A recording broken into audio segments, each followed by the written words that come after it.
thanks to Kanun Gosa for giving this wonderful opportunity. And I will be talking to you about tackling the triune of hypoglycemia, variability, and time in range with second generation basal insulin. And the points based on which I will be taking you through my presentation is one, I will be talking about glycemic variability and time in range. In fact, I remember correctly during my residency in endocrinology, we had a review article on glycemic variability in Indian Journal of Endocrinology.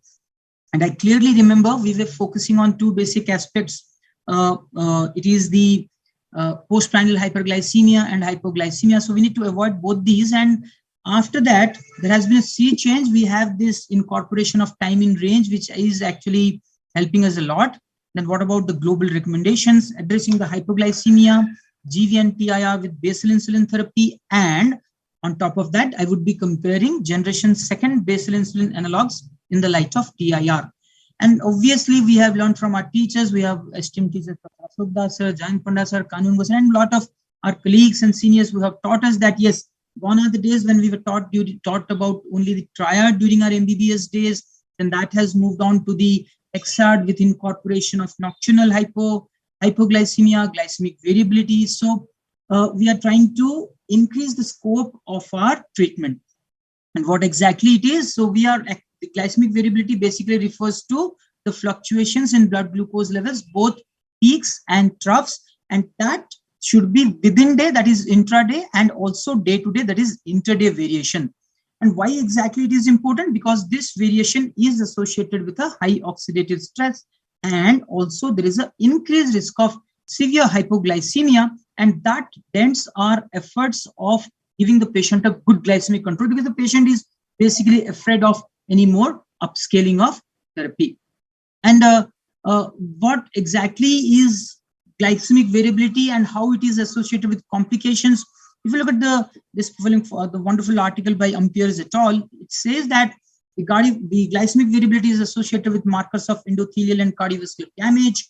It is associated with cognitive impairment and increased risk of mortality.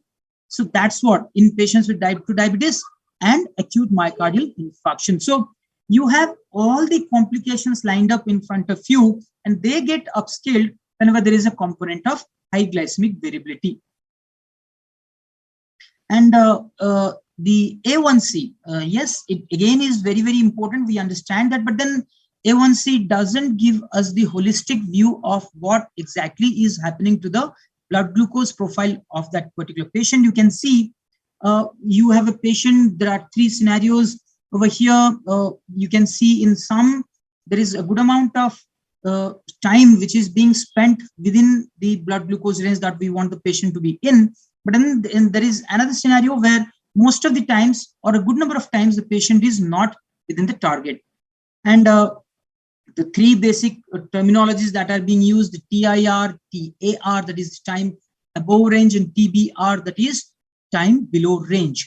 So TIR is something where the blood glucose range is between 70 to 180 milligram per deciliter.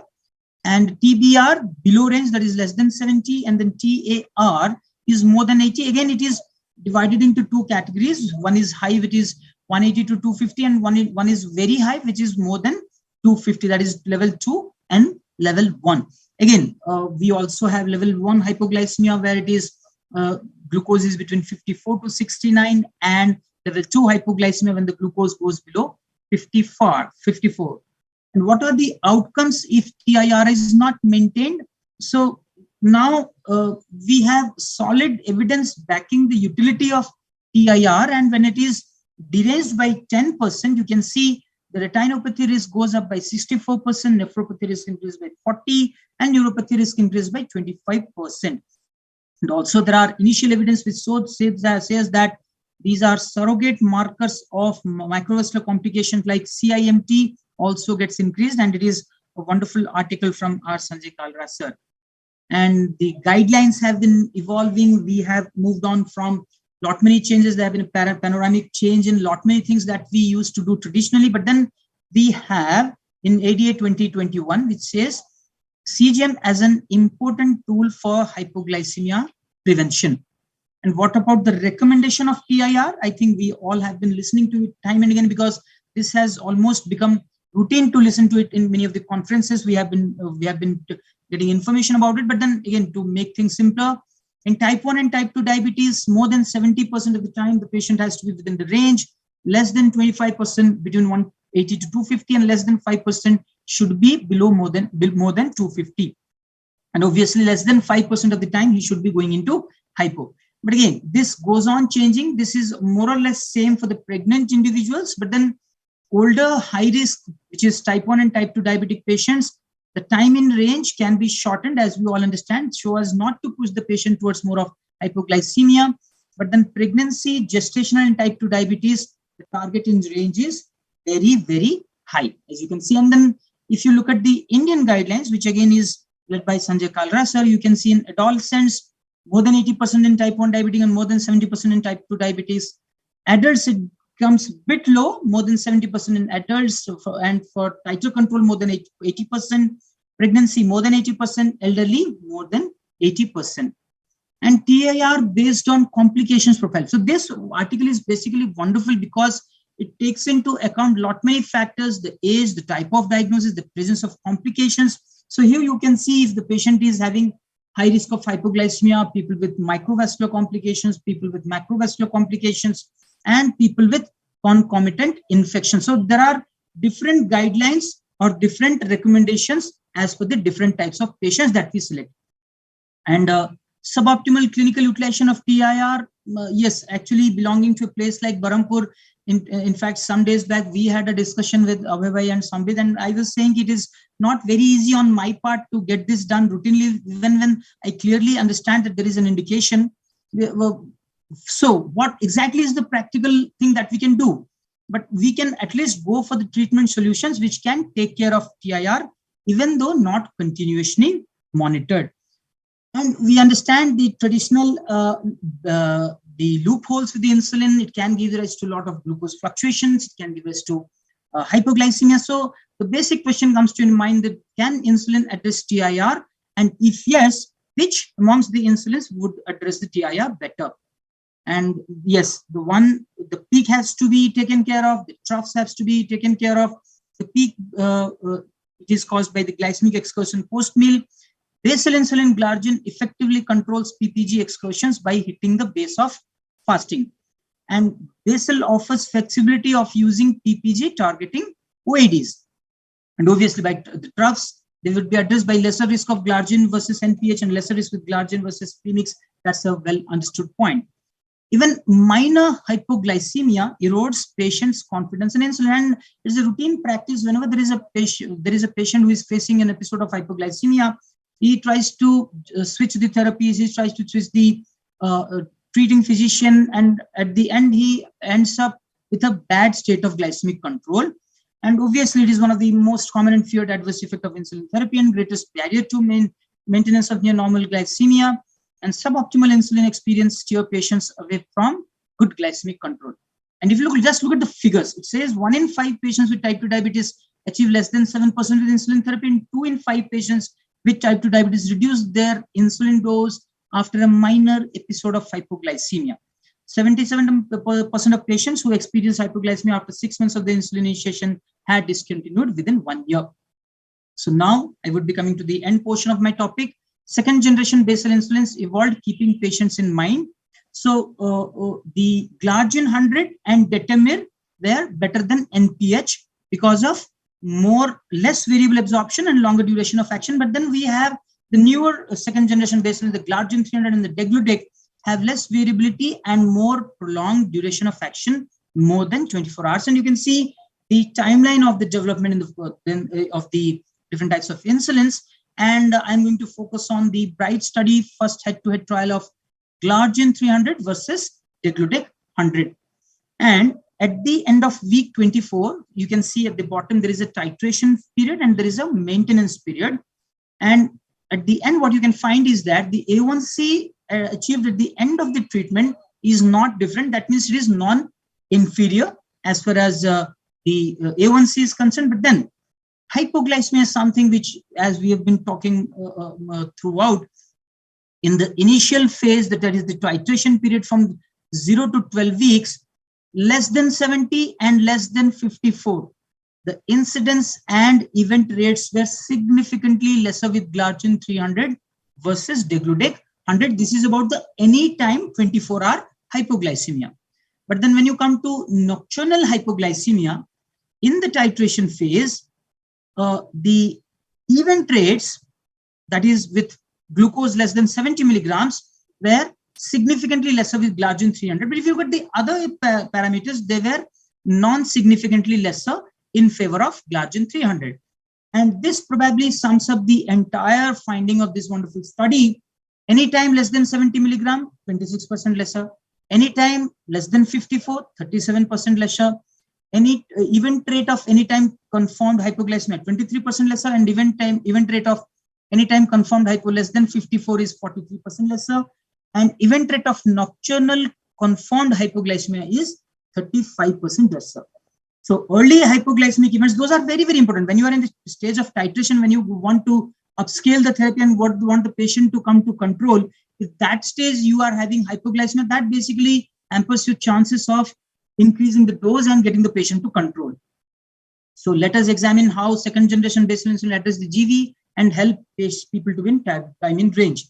The euglycemic clamp study showed lower variability with glargine 300 versus degludec, and you can see the within day variability of the smooth GIR was significantly lower, that is to the tune of 20% with glargine 300 versus glargine 200 at the dose of 0.4 unit per kg per day. This is as per this article in Diabetes Metabolism in 2018.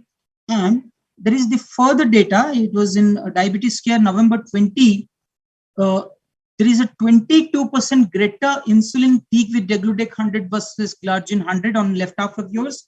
And on the right half of yours, you can see there is a 23% lesser within day variability with glargine 300 versus degludec 100. And CGM study, the TIR of glargine 300 versus degludec 100. It was basically to compare the efficacy and safety of glargine 300 and degludec on glycemic control using CGM. And the efficacy that was measured at the endpoint was the mean percentage of time within the target glucose range of 70 to 180. And time below range was markedly lower for glargine 300. You can see the anytime hypoglycemia, the nocturnal hypoglycemia, and the severe hypoglycemia. All these parameters were significantly lesser in favor of glargine 300.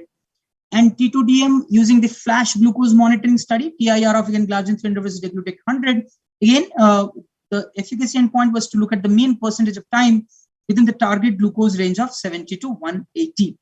And what you can find is that there is a significantly lower nocturnal hypoglycemia with glargine 300 compared to degludec, and you can see the p-value going on to achieve 0.021. This was in Journal of Diabetes Investigations 2019, and they have specifically looked at the nocturnal hypoglycemia.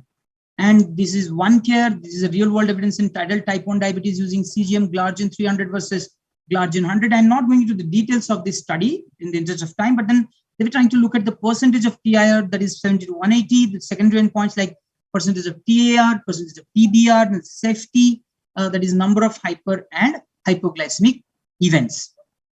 And what you can find that the full day period, there was similar TIR, TAR, or PBR profiles between glargine 300 and degludec 100.